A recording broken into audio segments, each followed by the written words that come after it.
All right, hello CUNA. We are going to be reviewing the Board of Ada County Commissioners public hearing, March 13th, 2024. Oh, that was that was yesterday. I'm not even sure if that was 24 hours ago. But I was looking through here, looking through the various items that were on the business, and the thing which may or may not, depending, I guess, if you're in the city limits. I think the city of CUNA has their own issue. But if you're outside of the city limits, and this is pretty interesting regarding zoning ordinance for Ada County regarding solar. So they're saying they're updating the table for accessory uses and required approval to provide that no zoning certificate or administrative approval shall be needed for solar rooftop and solar ground installations. To provide that a temporary construction office requires a zoning certificate, that a violation of county zoning regulations is a misdemeanor. So this will be pretty interesting to see what goes on. There are two other issues. This one is right off of Lake Hazel Road and Maple Grove. It's not really, and it's like the seventh to ninth phase. So a lot of times these subdivisions, they phase their projects, and they're extending that. That one probably isn't so relevant. But the solar one is pretty interesting. I mean, I guess for me, I'm not in the incorporated area. I have a farm outside the city of Cuna, but I am in Ada County, so these rules relate to me. The other one is a split, a two-lot subdivision. Now, what you see, it had 80 acres, and they're trying to split it into two 40 acres. This is out by the Cuna, where the Cuna data center is. The cross streets are Avenue and Cuna Mora Road. So actually, it's by the the clay pigeon shooting club there. And then this one is just north. It's just North Ada County. Doesn't even Not even close. So let's just see what goes on and Public go from hearing. there. Before we get started, please turn off your cell phones or any other electronic devices. Options. If anyone's planning on presenting testimony, please sign in at the rear there. If you have no Let me get that audio. I think I got a filter on. Okay, here we go. Sorry about that. Here we go. ready, so that we can have it up here ready to go. Anyone that's planning on the opportunity to speak tonight will have time to do so. You please step forward to the podium when it's your turn to make sure you clearly identify yourself for the record before we begin your testimony. We request that you please keep your testimony focused on the relevant issues and facts for each agenda. No, they're not. There's no change to the agenda, and there's no unfinished business. We're all talking new business tonight. Thank you. Our first item on the agenda, I will open the public hearing on application 2012-01115 STE Breckenland Design. We will first ask for our staff to give us a report. Go ahead, sir. All right, thank you, Chairman, Commissioners. The item before you is a time extension for phases 7 through 9 of the Winners Run subdivision. The applicant is Breckenland Design. The property is located at the northwest corner of Lake Hazel and Maple Grove, highlighted in red here. It's approximately 17.5 acres, split zones between community, commercial, and medium density residential. Yeah, I mean that's sandwiched in. We're gonna jump to the next one, unless actually let's see if they're. Usually they all pretty much agree to everything. So let's see if there's any motion.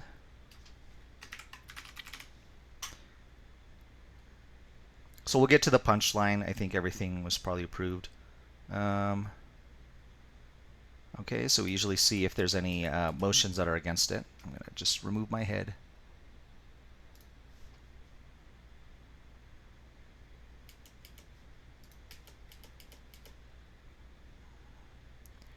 And okay, so it carries. Really not much discussion. Delete a motion. Well, okay.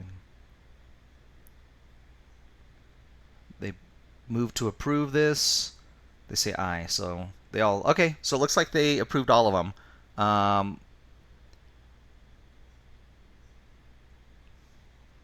mean the split of the 80-acre parcel,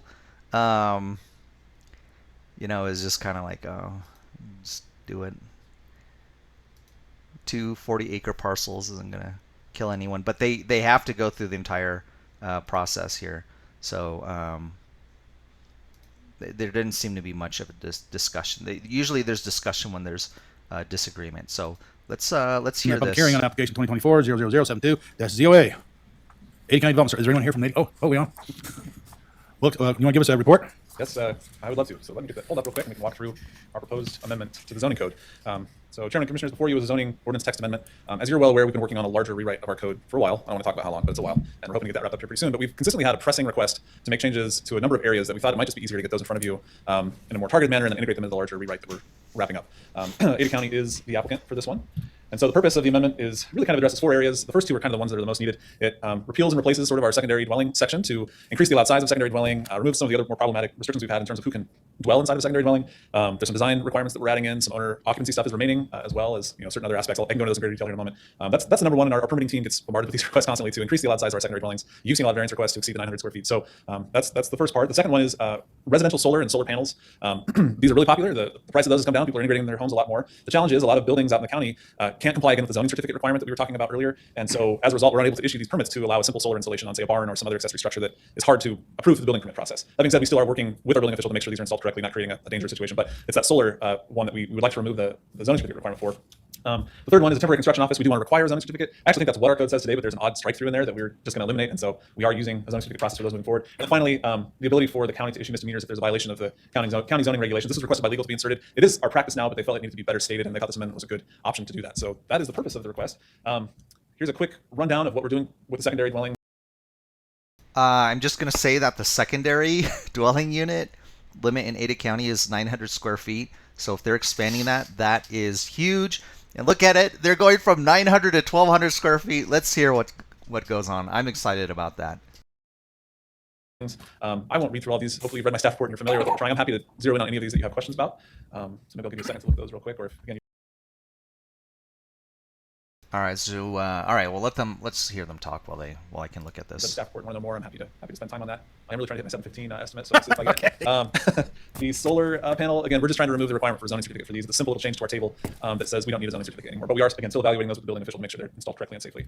Again, misdemeanors kind of highlighted that already, as well as the temporary construction office. So we received one comment of support from the public. I'm surprised. I thought it'd be a lot more, and it's largely focused on secondary dwelling. If I could actually record the number of requests that we've had at that permitting counter for that, or the amount of heartache we've had to deal with people who can't build something bigger than 900 square feet, we probably have 400 comments. Honestly, this has been one of the most pressing things in our zoning code to resolve. No department or agency had any concern with the proposed changes. We did find that the requests comply with both the comprehensive plan and our section of code that details how you amend the zoning ordinance. So in conclusion, I'm asking that you approve Development Services request. Our Planning and Zoning Commission unanimously approved this at their public hearing as well. So stand for any questions. Any questions? Mr. Chair, go ahead. So the section that says that the violation of the zoning code is a misdemeanor, that's current law though already, isn't it? Yeah, Chairman Commissioners, as legal explained it to me, that is our current practice. I mean, there's a lot that goes on before someone actually gets to the misdemeanor phase. I mean, some of these code enforcement cases drag on for years, but that is the ultimate. Hey, if we can't get you to comply, it's a misdemeanor violation, basically. So. Obviously, we prefer not to put anyone in jail over a zoning or development issue. And to your knowledge, has that ever happened outside of a code enforcement case? Chairman Commissioners, I don't know if I know the criminal history of our code enforcement division. I can tell you that they work very proactively to help people come into compliance. They have, we have a quarterly meeting that you guys are a part of where you kind of hear what they're working on and who they're trying to work with. And so between them, our planning department and building department, we do a lot to help people come to compliance before we get to that much more elevated kind of end game of the misdemeanor. So. And also, a misdemeanor could end up just being a fine without jail time. Correct, Chairman. Yeah, certainly. Or, Commissioner, sorry. Any other questions? Nope. Do you have any questions?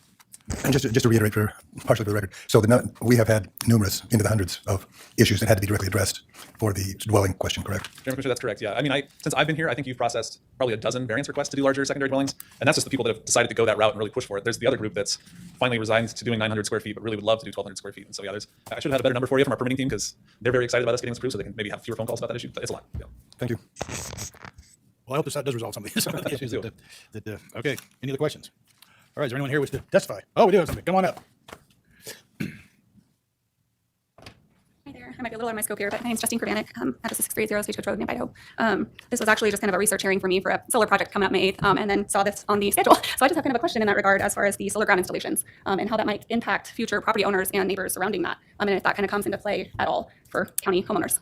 Chairman Commissioner's happy to answer that. So the distinction between the amendment here is for really individual residences or commercial properties that want to do their own private panel. For the large-scale solar farms and other facilities, that's a different use in our code. That's a conditional use process that goes to our Planning and Zoning Commission. So again, this is for individual residents primarily that want to make use of solar power on the property. So is this still going to just remove any kind of certificate or things needed, for neighbors that For single-family residents? But yeah, because I'm like, I don't care if somebody puts it on their shop or barn, but when it's on the ground right next to somebody's property line, there's a lot of things that come into play with that, and so I'm just kind of curious what that might entail. Yeah, Chairman Commissioners, there's no notification process for a residential solar project at this point. It's just a zoning certificate that says the property complies with the zoning code and the structure meets the building code, but we don't notice neighbors for individual residential installations anyways. So I don't think anything changes in terms of what a neighbor has the ability to say or do as a result of this change. It really just allows people to add solar to some of these aging structures more easily is kind of the problem. Okay. It's the problem it's trying to solve, I guess. So are we talking about solar panels sitting on the ground? Yeah, those are also, we have ground mounted solar, which some people do make use of that versus attaching it to their barn or shop building. That's currently allowed. And it's, again, usually it's a simple building permit and zoning certificate process, but yeah, there's no notice that goes out for anything like that. How many can people put up on the ground? Yeah, Chairman Commissioner, good question. I guess we have to consider lot coverage calculations. So we have a lot coverage maximum that if, say, somebody had a 5-acre property and wanted to do 3 acres of solar farm, that wouldn't work per our code. We don't allow that type of lot coverage to occur. Usually it's 5 to 20% of the site can be dedicated to structures, including things like solar panels. So, so I guess that's. Are there still setbacks in place that they would have to follow? Chairman Commissioner, I believe we do still adhere to the setbacks required for ground mounted solar, as well as putting on a structure that hopefully a new structure that complies with setbacks, or if it's an existing egg structure or something that didn't meet setbacks, there's no change to the structure just being added to the roof line, something like that. Okay. Did you have some specific concerns? I just think that a lot of ordinances and things are getting overlooked when it comes to the solar panels, and I just want to make sure that things are going safely and that we don't have regrets later on. You know, it's affecting a lot of people. I don't think a lot of What do you mean individuals affecting a understand. lot of people? Just groundwater, visually, personal property stuff like this. It's not going to be quite the same. I feel like there should be at least something in place. I mean, so if there's they're still held accountable at least by city codes and whatnot. I guess that Yeah, the building official still has to review the installation, make sure it meets building code and that sort of thing. And setbacks and all the rest of Yeah, it. yeah. Our permitting team reviews properties for those issues. So. okay, it's just getting rid of a certain zoning. Yeah, it's really the zoning certificate, which again is not something we notice. It's really it's something that says the property complies with the code today and we can allow additional development. And so for some of the county properties, that's really hard to do when you have a 60-year-old barn that was built in the wrong place. Or I'm trying to think of other examples. I don't know if Richard has any that are a good example, but for such a simple thing like adding this to your shop building or doing a ground mount thing, the zoning certificate has proven to be a bit of a stretch for some folks. And we have other things that don't require zoning certificates as well. Other people's use of the property. Off the top of my head, I'm struggling to give you any right now, but we do have that. I can pull up that table if we want to look at it. But, yeah. But the main thing you're concerned about was with the solar. Yeah, and the ground mounting. If somebody wants to throw it on their own personal property, or whatnot, but the ground when it's so close to other proximity of neighbors, that's kind of a concern to me. Just as long as that's thought out and everybody understands what's entailing with that, zoning certificate being removed, then I just wanted to bring it to people's attention to All right, ask the question. well, thank you, and thank you for your close attention to detail. Yeah. Close attention to Thank you. I'll see you all in about a month and a half. Okay, thank Not in my backyard. NIMBY. you. All right. If you want, you can always come visit our development services. They're in this building on the second floor, and you can.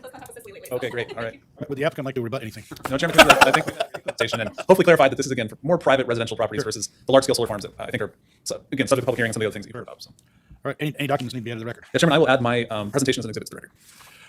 Okay, well, with that, I will close the public hearing on application 2024-00072-ZOA, Ada County Development Services. Okay, what's the pleasure of the board? You want to bring up the summary of the individual parts again? Just put them on the screen. Yes. One moment here, sorry. So, Commissioner, the purpose statement as to what's included in the. No, the summary of each part that you had up there. Yeah. So this is a summary of the secondary dwelling section. Yeah. Well, I'm overall supportive of changing this because I think we do get a lot of requests for this type of thing, and believing in property rights, especially out in the county where you have large lots and they make great places for secondary dwellings. I think this is appropriate, and hopefully will reduce the number of variance requests we get. So I'm happy to support this section. You want to see the next section as well? The No, zoning- okay. well, I think you've hit on the number one. You put it up there, number one, increasing the. Whoa, hold on a second. It says it removes the requirement that the secondary dwelling be occupied by an employee or a family member. Removes the requirement that the secondary dwelling have a ground floor garage space if the primary dwelling is 2 stories high or more. Requires a recorded deed restriction stating ongoing compliance with this code. All right, so that's an additional thing.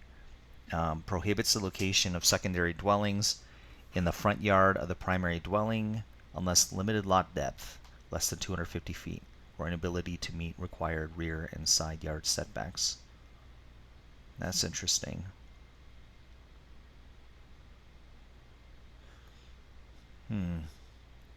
Yeah, I mean, I guess if your house is too close to the front line, you're gonna have to build it in the back. Very interesting. This is very interesting. This is big news Your for me. maximum lot size from 900 square feet to 1,200 square feet. That's going to cut down on your request, Yeah, I believe. Chairman, that is the number one requested thing that for variances that you see oftentimes is that size. Yeah. And this seems rational. We could never get a rational reason why it was 900 to begin with. But anyway, go ahead.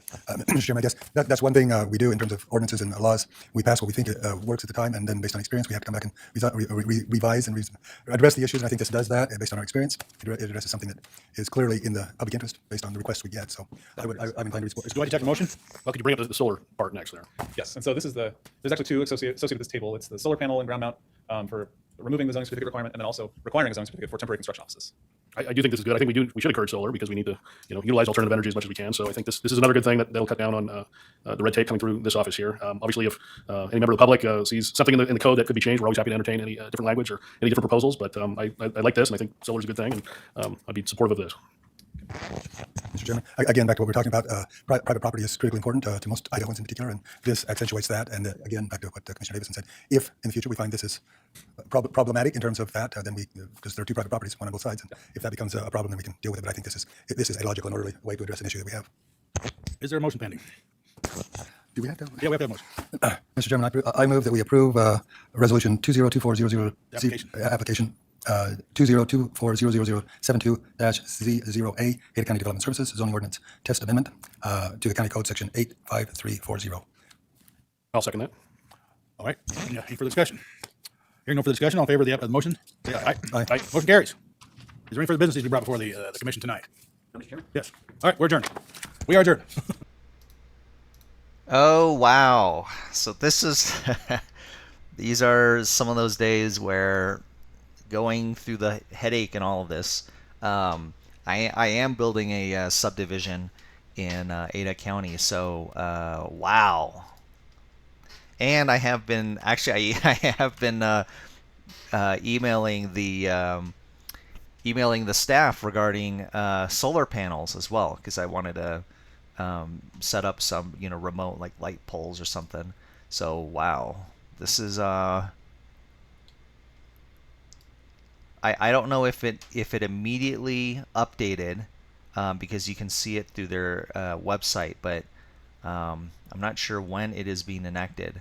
So it looks like they did do full legal notices, and it's I mean that's from 900 to 1200 square feet, because that was the other thing I was looking at, if I wanted to build secondary homes on that, and we have seen some previous hearings where they have requested larger sizes. So wow. So if you want to build it, you better be rushing to get this stuff in before they decide to change the code again. But I mean, this is a pleasant surprise. All right. I think that's about it. Sorry for you guys who live in city limits. Actually, I think even the city of Boise increased their limits. I'm not sure what CUNA is regarding their secondary dwelling limits. But now I can start planning for 1,200 square foot, no more than 3 bedrooms, and easier ways to get some solar projects in, ground mounted. All right. Have a good one. Bye-bye.